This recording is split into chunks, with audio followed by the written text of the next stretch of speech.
everybody, Sarah at Caddy Girl Garage. So I want to wish you all a very happy Resurrection Day, or happy Easter, whatever you prefer to call it.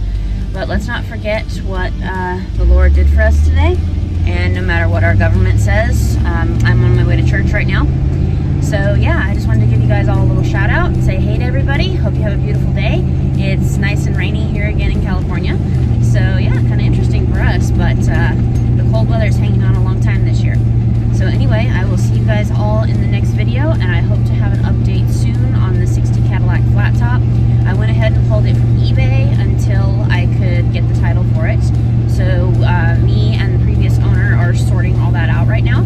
So I will have one soon, I hope. Like I said, I mean, it's not a problem. The car is titled, but it's just titled in Nevada. So we're trying to figure out how to get that title from Nevada. So anyway, like I said, this message though was just to wish you guys all a happy Easter out there. God bless you guys all. I will see you in the next video.